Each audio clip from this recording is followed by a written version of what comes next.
Postavanya.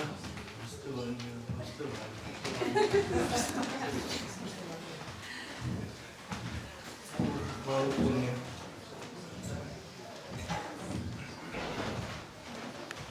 Dobrodošli.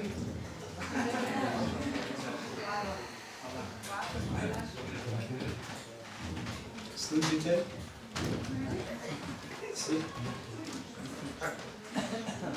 Služite means please listen. It's close. It's a combination Croatian, Slovenian, and broken English.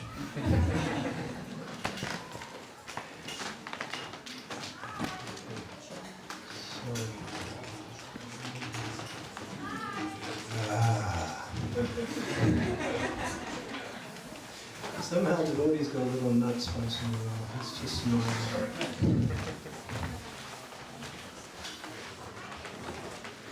Normal people get nuts when they get intoxicated. Devotees go a little crazy when they get intoxicated when they're holy.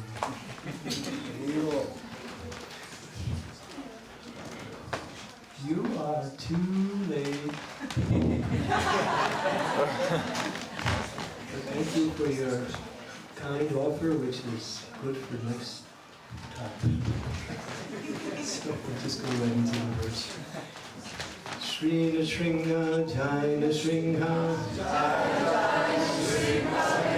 Paladesha, Jaya Padma, Mukha Padma, Prina, Ugram Viryam Mahavishnu, Charantam Sarvatomukha, Nrsimha Vishnam Bhadram, Mrityo Vidyam Bhavyam, Shri Nrsimha, Jai Nrsimha, Jai Jai Shri Radesha, Jaya Padma, Mukha Padma, Prina, Ugram Viryam Mahavishnu, Charantam Sarvatomukha, Nrsimha Vishnam Bhadram, Mrityo Vidyam Bhavyam. Shri Nrsimha Bhagavan ki Jai.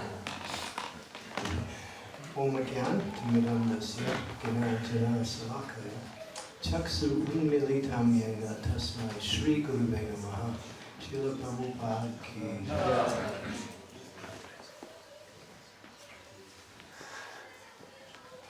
For the last few days, we've been systematically speaking about Lord Nrsimhadev, Prahlad Maharaj's instructions, and various mantras. And so in order to continue with that mood and culminate with the appearance of Lord Nrsimhadev, we'll start from where we left off.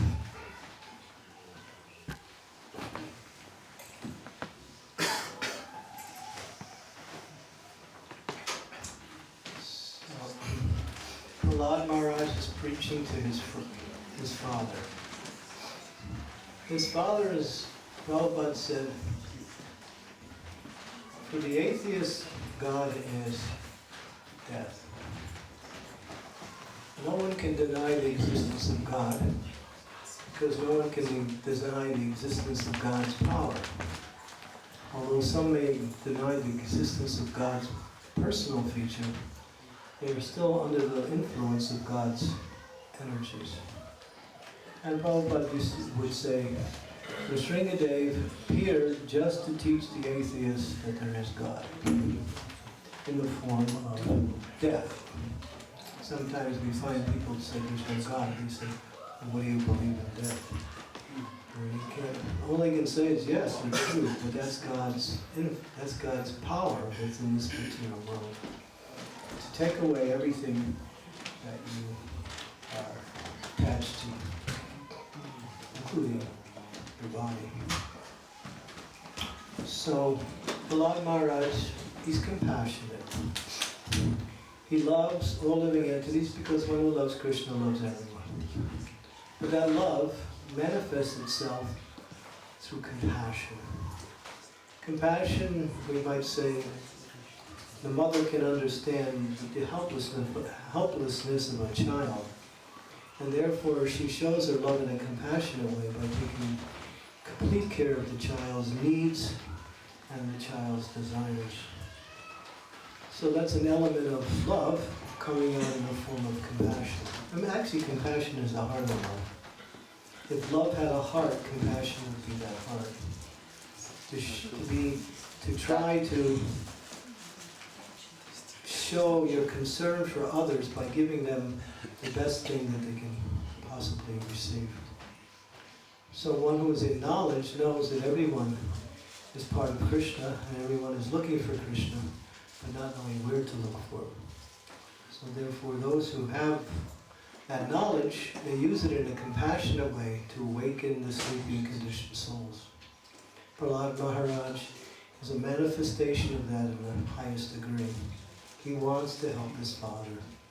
But his father can't hear because we understand that one is too attached to the modes of material energy, too attached to the happiness of this material world and all the activities that material nature offers. Although you can speak the best and highest philosophy in a concerned way, can't hear. The words come out and the sound is there, but still it doesn't take root in the mind or in the heart. So not only that, but Prabhupada would say, quoting this old adage, that by giving milk to a snake, milk is very nice, nutritious, very substance, it's good for developing higher brain tissues, the miracle food for babies and old men. But if you give milk to a snake, a poisonous snake, his venom only increases.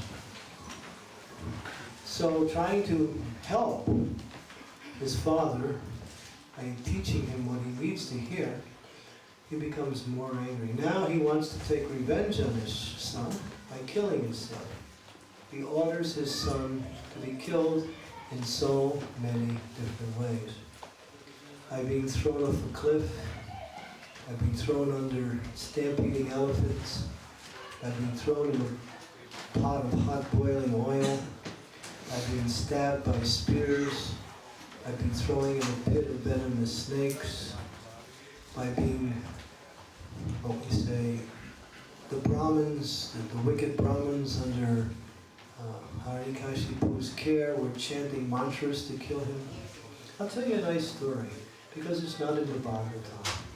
It's in the Haribhakta Sudodaya. And the Haribhakta Sudodaya is a 100-page book where 50 pages are dedicated to Prahlad Maharaj and the rest are to Dhruva Maharaj. In that book, it talks about how Hiranyakashipu gave his son to these Brahmins who could chant these powerful tantric mantras which could kill people. There's weapons that exist on the gross level, we know about those, but there's weapons on the subtle level too. And weapons on the subtle level, although you can't see them, they're motivated by sound. And they can destroy a person for one who knows how to use these weapons. In fact, they're more powerful than the gross weapons, and they're more accurate in directing themselves to a person. And so these Brahmins were chanting these mantras to kill Prahlad. And Prahlad was like this, in complete absorption on the lotus feet of Krishna. The mantras could not touch him. The thing about when you throw mantras, you know what happens? If it doesn't go to the person you tried to kill, it comes back to the person who throws it.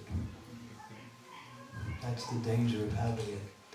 And so the power of the mantras were reversing because Prahlad was completely under the care of Krishna's protection. Could not be harmed in the slightest. The powers of the mantras were starting to come back to the Brahmins, and the Brahmins were feeling it. They were being attacked really heavy. What did they do? They said, Prahlad, save us. The same person they tried to kill, and he said, Prahlad, you save us. And you know what Prahlad did? He prayed to Krishna, please retract the mantras. He did, and so the Brahmins were spared. That's a Vaishnava. It's hard to understand that mentality because we think if someone hates me or someone wants to destroy me, I'm not going to do anything good for them. I might not even retaliate, but I may not do anything to help them. But Vaishnava is not like that. Haridas Thakur was being beaten in 22 marketplaces by these brutal executioners, and he was praying for their deliverance, praying that they could get the mercy of the Lord. That's a Vaishnava.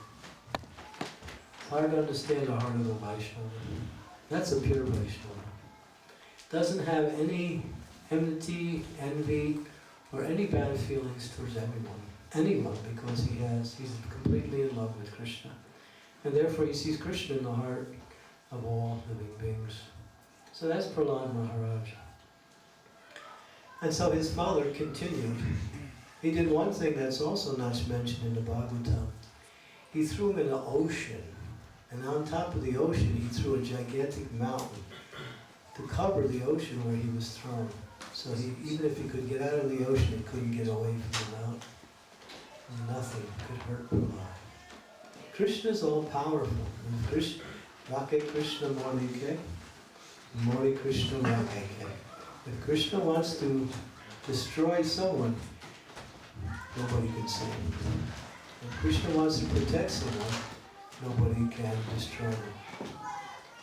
And one who takes shelter of Krishna is always in that mood of protection. We may not understand how Krishna does that, but he does. He does that. And there are so many, many wonderful stories, especially in our ISKCON society, where over the years, devotees have been saved by very dangerous situations, only by the mercy of Lord Nrsimha many, many times. Many, many times. But I'll go on.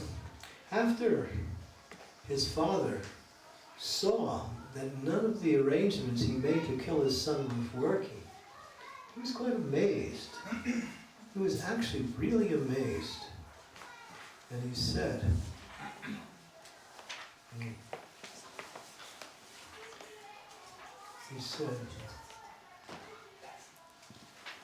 I can find that verse.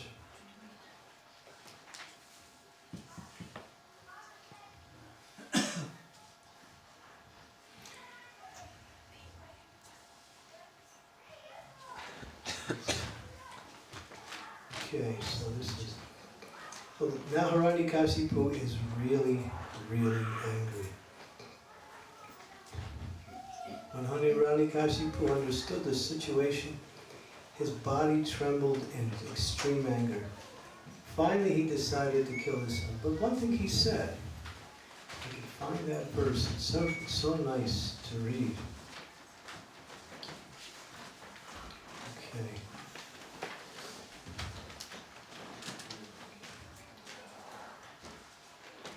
I'll find it because I know it's right around here.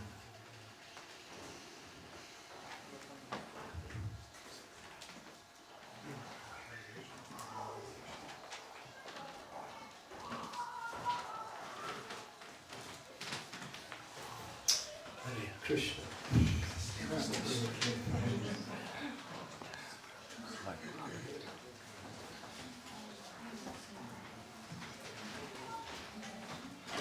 The Supreme Personality, this is Prahlad Maharaj speaking, the Supreme Personality of Godhead, who is the Supreme Controller and Time Factor, is the power of the senses, the power of the mind, the power of the body, and the vital forces of the senses. His influence is unlimited. He is the best of all living entities, the controller of the three modes of nature. By his own power, he creates this cosmic manifestation, and he maintains it.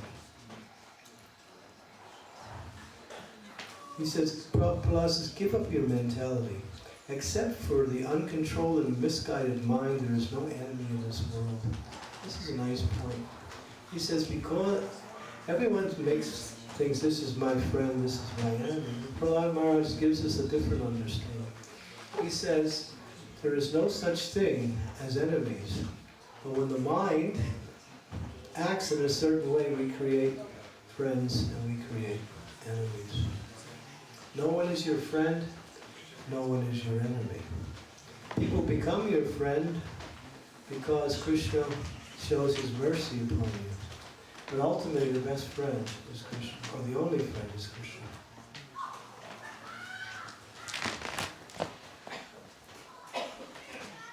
I'm trying to find that verse. Most unfortunate Prahlad, you have always described a supreme being other than me, a supreme being who is above everything, who is the controller of everyone, who is all-pervading. I just want to find that verse. I'm sorry, it's so nice.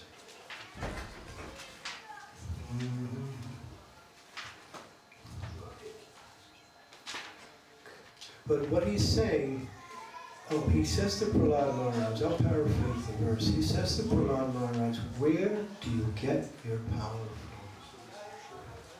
from? And Prahlad Maharaj says there's only one source of power, and that power that comes by way of all power is coming from the same source, that is Krishna. Vishnu, he says.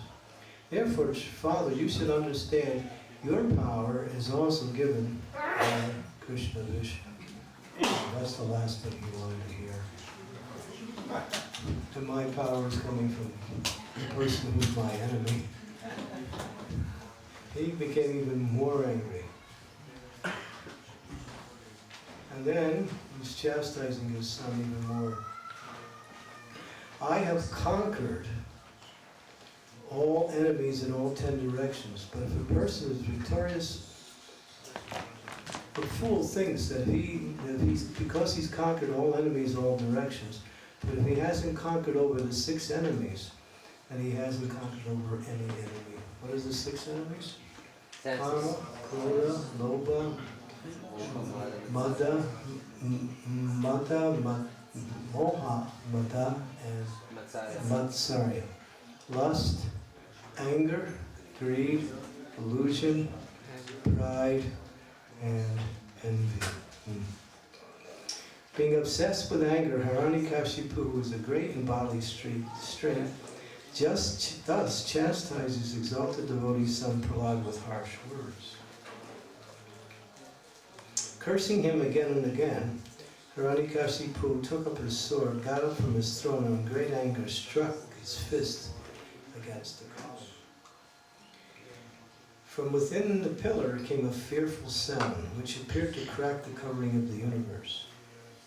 This is Narada Muni speaking. My dear Yudhisthira, this sound reached even the abode of the demigods like Brahma. When the demigods heard it, they thought, oh, now our planets will be destroyed. While showing his extraordinary prowess, Hiranyakashipu desired to kill his own son. Isn't that amazing? You would think, how could a father kill their own son? Devotees can't even conceive of anything like that. What to speak of, even thinking about doing something like that. But that's the demons. Prabhupada said, the demons will do anything. He said it many times. There's nothing they won't do. They'll kill their father, their mother, anyone who's in their way with their sense gratification, they will try to stop them, and if they can't do that, they will try to destroy them. That's the demons.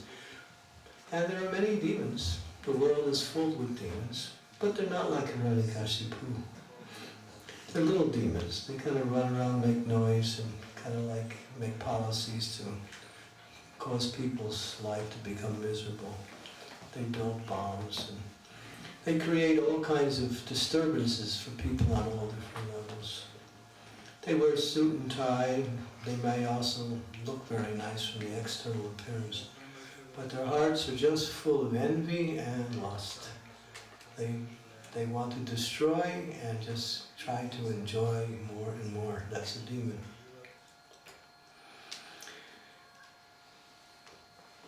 While showing his extraordinary prowess, Hiranyakashipu, who desired to kill his own son, heard the wonderful tumultuous sound, which he had never heard before. Upon hearing the sound, the other leaders of the demons were afraid. None of them could find the origin of that sound in the assembly. To prove that the statement of his servant Prahlad Maharaj was substantial, in other words, to prove that the Supreme Lord is present everywhere, even within the pillar of the assembly hall, the Supreme Personality of Godhead Hari exhibited a wonderful form never seen before. The form was neither that of a man nor that of a lion. Thus the Lord appeared in his wonderful form in the assembly house. You can just put in that little cup. When Hiranyakashipu asked Prahlad Maharaj, I found it, "Where is your Lord? Is he present in his pillar?" Prahlad Maharaj fearlessly replied, "Yes, my Lord, he is present everywhere." Therefore, to convince Hiranyakashipu that the statement of Prahlad was unmistakably true, the Lord appears from the pillar. This is an interesting point.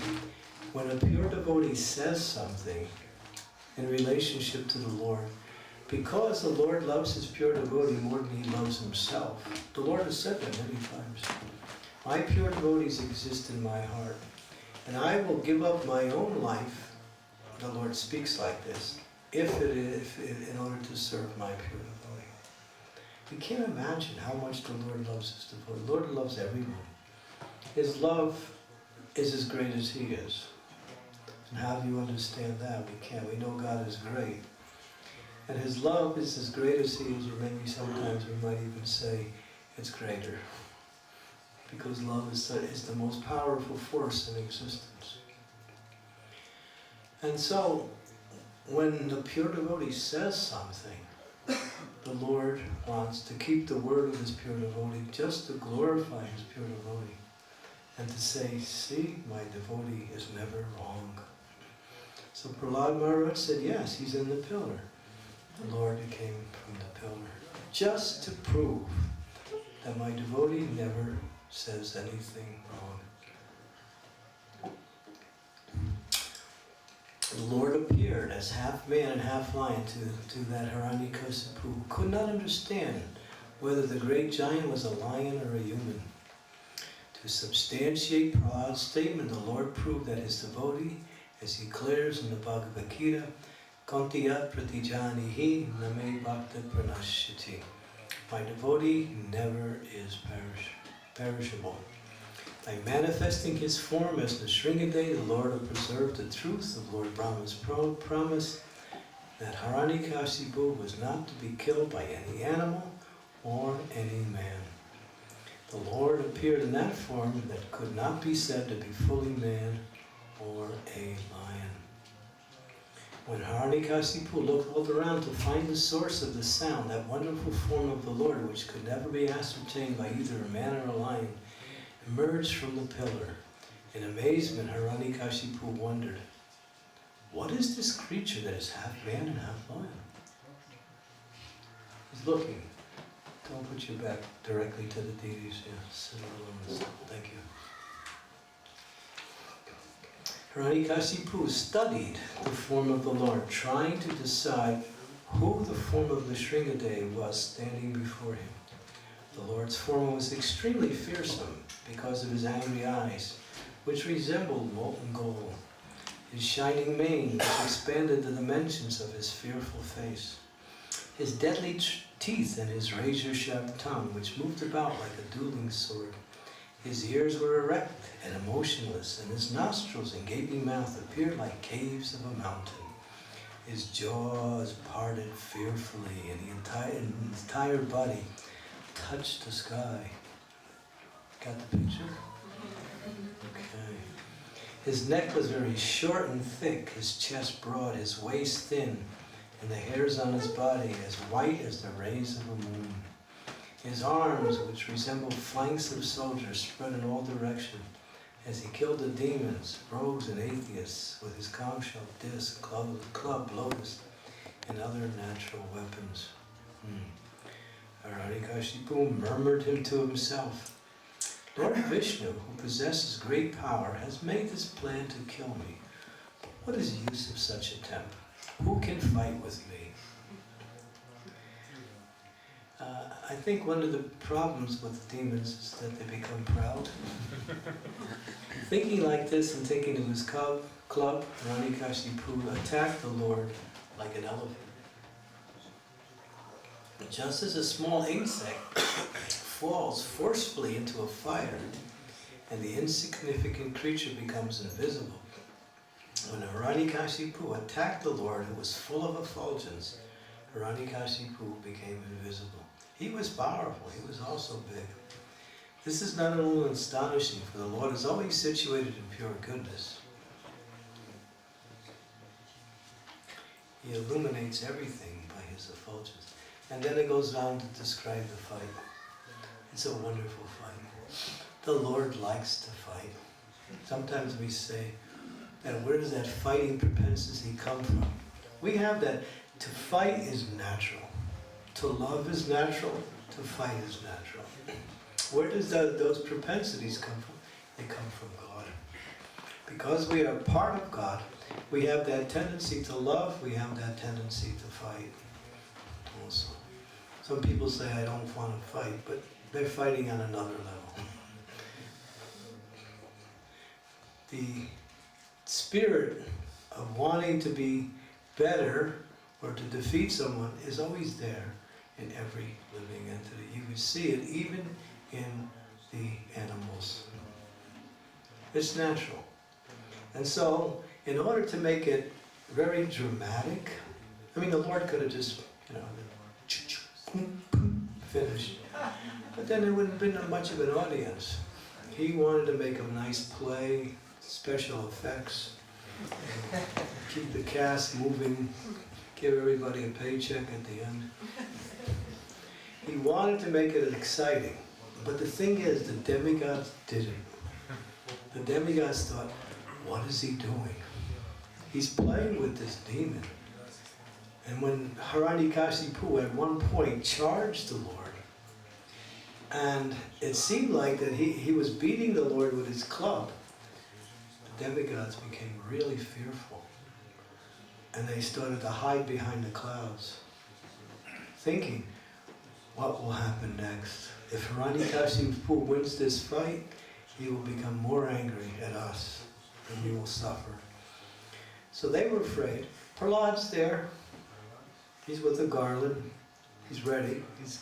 He's holding his hands in supplication, praying to the Lord. And the Lord is having a good time. But he's angry.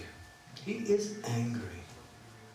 Prabhupada said, the Lord's love is powerful. The Lord's anger is also powerful. When the Lord becomes angry at someone, there's nothing left. Just by, even if he simply glances at the material energy in an angry way, he could destroy the whole cosmic creation, not just this planet. Krishna is powerful. His power cannot be measured by anyone. But his power is beyond all what we say limitations. There's no limit to the Lord's power. He might use his power in a limited way, but if he ever shows his unlimited power, no one would be left. That's the Lord. And so in this case, he was angry. Why was he angry? His devotee was offended. His devotee was vilified, criticized, and attacked in so many ways.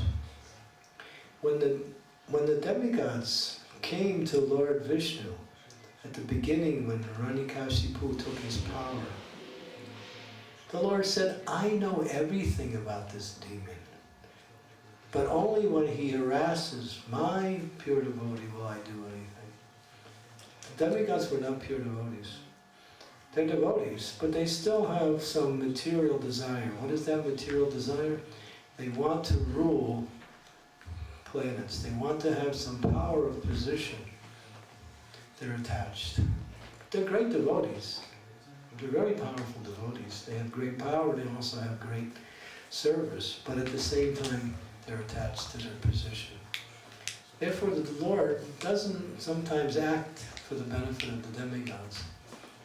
Only when Lord Brahma comes and makes his petition, then the Lord says, all right, give me some time, I'll be here. But when Indra came, when Indra was in trouble, the Lord didn't come. Indra had to suffer so many different ways when he had a fight with Vritrasura. So this is the Lord, but when he's pure devotee, he immediately becomes, what we say, angry. And you know what the Lord did? He laughed. Have you ever heard an angry laugh? When a person becomes angry, they just laugh, and it's really horrible. I do this. You did it. I do this. You do that. Well, we'll give you some prasadam so you don't do it. So just, prasadam's coming. Just, I can understand. But yeah, it kind of really unsettles your mind when you hear someone laughing in anger. And the Lord was laughing, but he was extremely angry. And all he could see when he came from the pillar was that demon Hiranyakashipu. He was focusing on that. But in order to make it exciting, and you know, Hiranyakashipu is the Lord's devotee. He's Jai in the spiritual world. He fell to the material world because of an offense to the 4 Kumaras. And therefore he had to take birth 3 times as demons. This is the first manifestation. And therefore sometimes you read in this narration, Hiranyakashipu is addressed as Shri. Shri Hiranyakashipu. He's a great devotee, but he's in a demon's body. And he's acting like a demon. So the Lord took him. Finally, he grabbed Hiranyakashipu with one hand, and with the other hand, he put him on his lap. He could have killed him in so many different ways, but he wanted to keep the promise of Brahman. Not to be killed on land, water, or in the sky. Not to be killed inside or outside. Not to be killed by any weapon made by man. Not to be killed in the daytime or in the nighttime. The Lord came at dusk, between the junction of day and night. He was not a man or an animal, he was a combination of both. He didn't kill him on the land, sea or air, he killed him on his lap. He didn't use any weapons, because sometimes they say the nails are not weapons. So in keeping all the promises of Lord Brahma, he gave Hiranyakashipu a successful heart operation. Sometimes we say the patient died, the operation was a success. So this is what, and the Lord took, now this is an interesting point of this whole thing when he killed Hiranyakashipu. He took his intestines and he garlanded himself with his intestines. He wanted to accept an offering from Hiranyakashipu, and therefore he accepted the garland, like the intestines like a garland, that his devotee was actually offering him something. Although Hiranyakashipu didn't willingly do it, but the Lord wanted to show some mercy. So he took and put his intestines. That's why he did that, not just so he could look cool.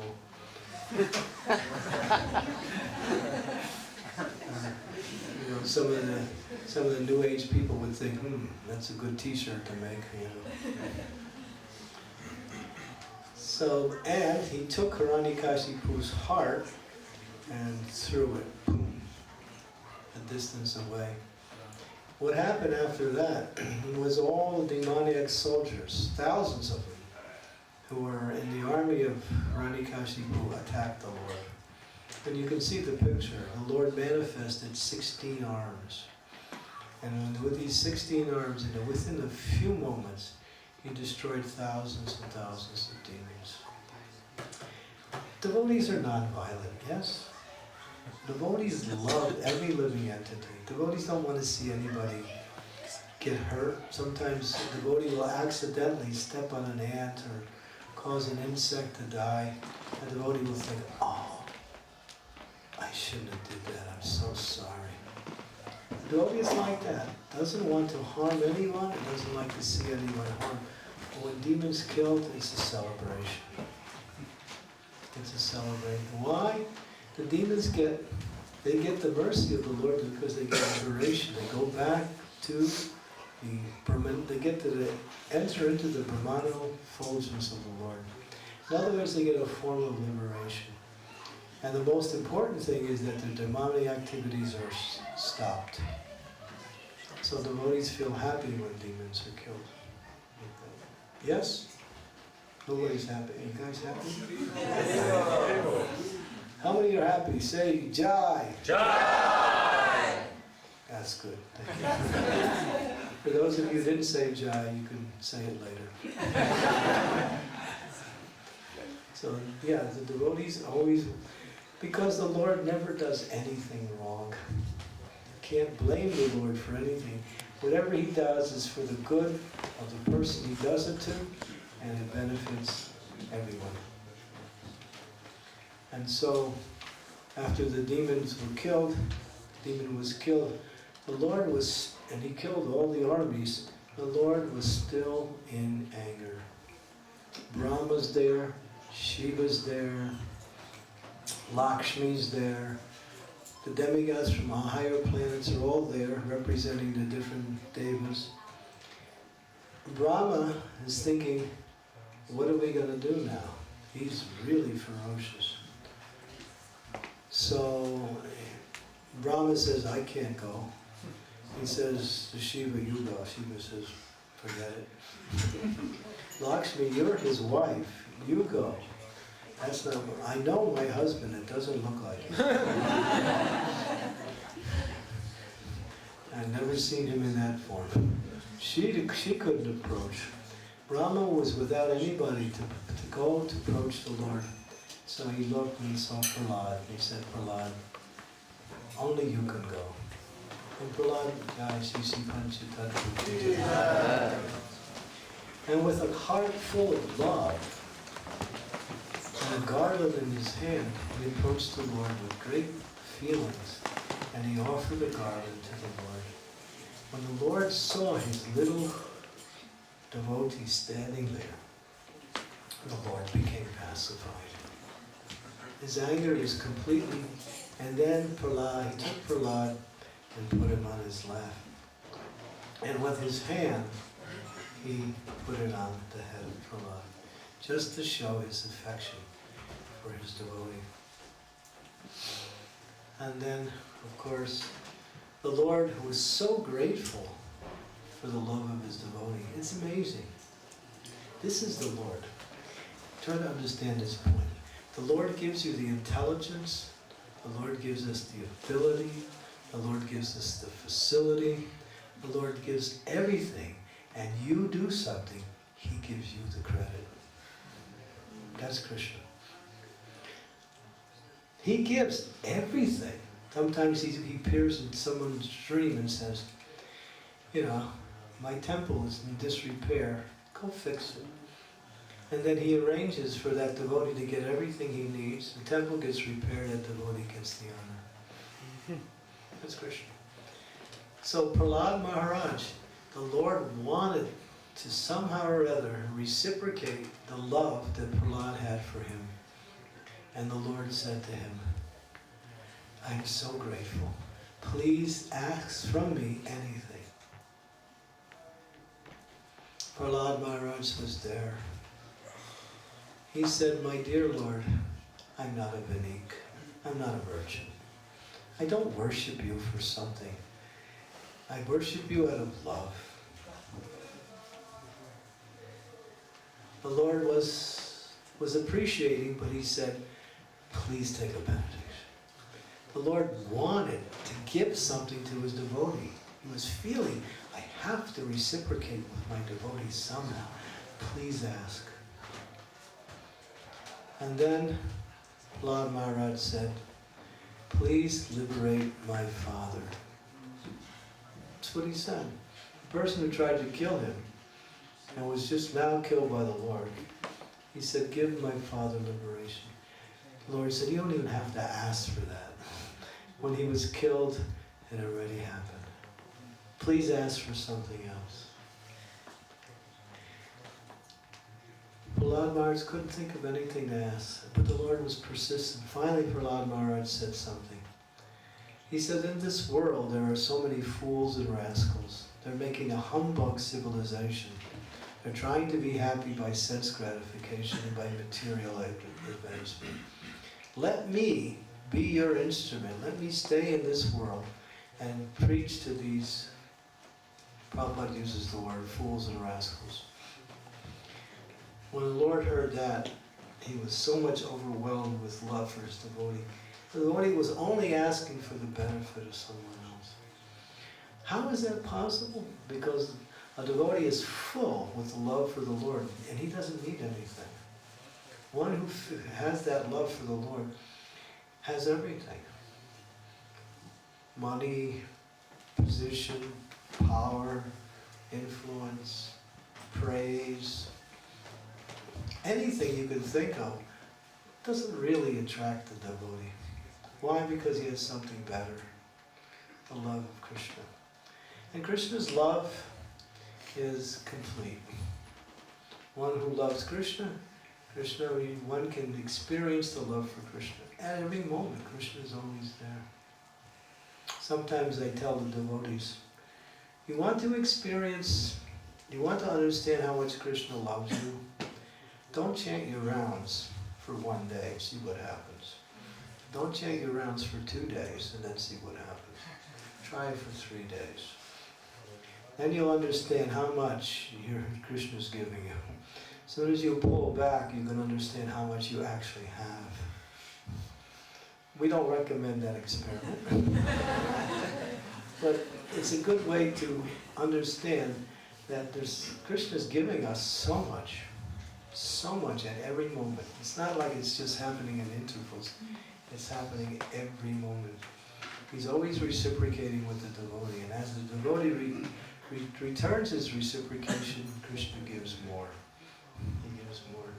Prabhupada would say, Prabhupada would quote his father. His father would say to him, how much can you give Krishna with 2 hands that he is holding with 10? You're giving with 2 hands. How much can you hold in 2 hands that he's giving you with 10 hands? Well, Krishna is giving us so much. And the devotee only wants to serve Krishna because why? Because he knows that is the perfection of life. Just to be the servant of Krishna's servant. Gopir Bhatter Kabalayor, Dasa Dasa Anudas. So Prahlad Maharaj is a pinnacle of surrender, compassion, devotion. Srila Prabhupada, in his last days, in 1977, decided to speak only on the 9th chapter of the 7th canto, the prayers by Prahlad Maharaj to Lord Nrsimha. Every class practically was on that. Prabhupada, when he would speak about Prahlad Maharaj, he would get very emotional, thinking about what a compassionate person he is, what a great devotee he is, and he's only 5 years old. He's only 5 years old. So Prahlad Maharaj is very special. And he was teaching us that if we simply take shelter of Krishna, all problems are gone, all solutions are solved, everything is there in the lotus feet of the Lord. Prabhupada mentions that. If you remember the lotus feet of the Lord, you will never be, what we say, deterred in the execution of your duty, simply by remembering Krishna's lotus feet. That's how powerful those lotus feet. Make an experiment. Just be doing something and start thinking of Krishna's lotus feet, and you'll find everything just changes, becomes wonderful. But the tendency is that we always try to see that whatever I'm doing and whatever accomplishments comes by what I'm doing, it's up to me to make it happen. It's up to you to try. We should know by taking shelter of Krishna, everything is successful. That's why we say, Jai. Jai. Jai means victory. Jai means victory. That a devotee is always victorious in happiness and distress because he takes shelter of the Lord.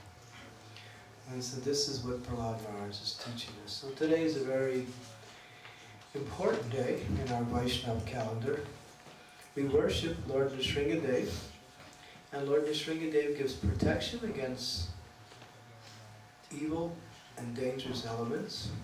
He destroys material illusions, and he destroys material desires. These are the three features of the Lord Nrsimha's mercy upon his devotees. So we pray to the Lord. Shri Nrsimha, Jaya Nrsimha, Jaya Nrsimha, Paladesha, Jaya Padma, Mukha Padma, Pringa. That is our prayer. We always pray like Prahlad Maharaj. And Prabhupada said, and he said it a few times, you can become like Prahlad Maharaj. He wasn't just saying that. He said if you develop the absorption in devotional service, then you can become like Prahlad Maharaj.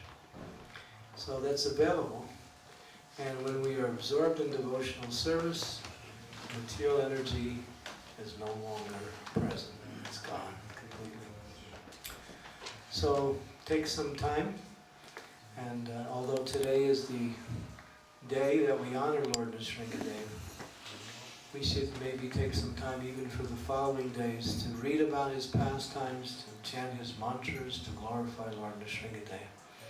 Because in this particular age, Lord Nrsimha has a lot of work to do. He's probably the busiest of all manifestations of Krishna. It's Kali Yuga. Kalera Dosha Nidhi Rajan. This age is an ocean of faults. And therefore, I think, I won't ask you personally, but I know many of you have had experiences with Lord Nrsimha. It's a fact. He appears in the life of devotees many times, either to save them or to help them in their devotional service.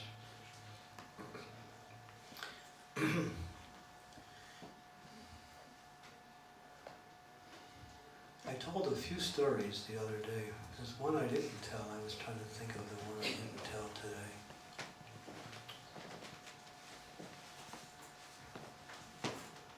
Should I tell one of the ones I told? Yes, yes. There's not very much yes out there.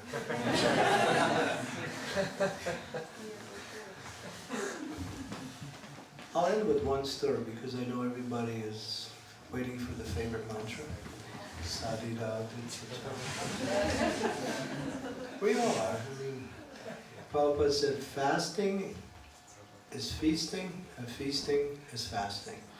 There's no difference. So when you fast, you can feast, and when you feast, you're ready for fast again. Which one should I tell? Oh, this is the one I didn't tell. It was Germany. And the devotees were doing Harinam Sankirtan. They were in one of these red light districts where there was a lot of gang people and prostitutes and bars and clubs and places like that. Devotees always like to go these places to do Harinam. For some reason. They're in the mood of Prahlad Maharaj. They're compassionate. They want to go to the lowest of the low. So there was one, the devotees were chanting, and then there was this one big person. He was more like a motorcycle guy. He looked like one of the not Avadutas, what is it called? Yamadutas. Yamadutas. He was big, ugly, had chains on his leather jacket, big boots, something from a movie, you know. And he saw the devotees across the street, and he started throwing beer cans and beer bottles at the devotees. Some of the devotees wanted to leave, but the leader told me this story. He said, I just told the devotees, you just chant Nrsimha. So they were chanting Nrsimha, and they were continuing with their kirtan by chanting Nrsimha. the man became even more angry. So now he decides to go after the devotees. So he starts crossing the street, coming at the devotees. A car is driving along. And the car sees the devotees, the driver, and he starts waving to the devotees, and he forgets to go look where he's going. Haribol.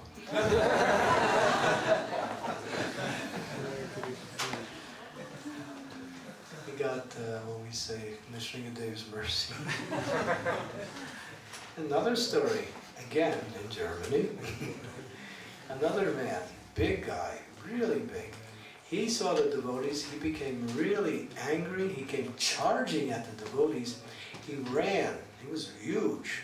He got close to the devotees, all of a sudden, everybody couldn't understand what happened. He stopped, his body went up in the air, came down, landed flat on his back. Heart attack. This happened in Germany also. The devotees were chanting the Shringa prayers. So as soon as we don't like to see people killed, but still, this is what happens when one tries to harm the devotees and the devotees take shelter of the Supreme Lord. So there are many, many stories how Nrsimha. I'll tell one nice story. I think maybe you want a nice story, because you're all so nice. So one devotee, he was a brahmachari, and he was serving Lord Nrsimha in Sri Mayapur Dham. And he was the pujari. And so that night, he went to the ashram to go to sleep. And it was getting on some time. And then he was sleeping in a bunk bed. So he was on the top, and there was another devotee on the bottom. So at one point, he's sleeping, he feels the whole bed shaking, and he's thinking, well, I guess the devotee in the bottom is getting up. But the shaking keeps going. He wakes up, he looks up, and there's Nrsimha sitting on the edge of his bunk. He sits straight up. Lord Nrsimha takes his hand and puts it on the boy's shoulder and says, you know, when you wake me up, you shine that light in my eyes. Don't do that. Imagine getting woken up like that. Lord Nrsimha is kind of like reprimanding you. The devotee, then the Lord disappeared. And then the devotee, he just jumped out of bed, and he was like in, I don't know if you could say ecstasy, but it was some emotional turmoil. And he went running, and he ran out of the ashram and ran into the temple. But the thing is, he forgot to get dressed. And he was running around in his underwear. And some people were in the temple, and they were thinking, Of course, a few people notified him that, this is not the normal temple dress. So, and then he was quite embarrassed. But then he told the story, what happened. And the Lord came and told him like that.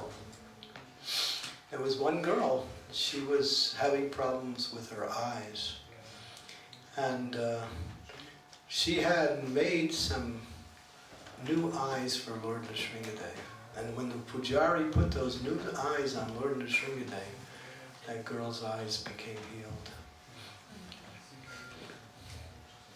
Govinda, you know these stories? Pankajangri tells these stories. He tells a whole list of these stories. Mayapur Nrsimha is always active, doing something to save his devotees. There's so many nice stories. But I won't be taking up too much of your time because it's getting late, and I know you all want to. Because honoring the feast is one of the most important parts of a ceremony. To honor the Lord means to honor the Lord's prasadam. So thank you very much for your kind attention, and everybody take shelter of Lord Nrsimha and pray for his mercy. Sri Nrsimha, Jai Nrsimha, Jai Jai Sri Radhe, Padesha Jaya Padma, Mukha Padma Ringa, Sri Nrsimha Bhagavan Ki Jai, Sri Prahlad Maharaj Ki Jai, Gaur Premanande, Srila Prabhupada Ki Jai, Hare Krishna.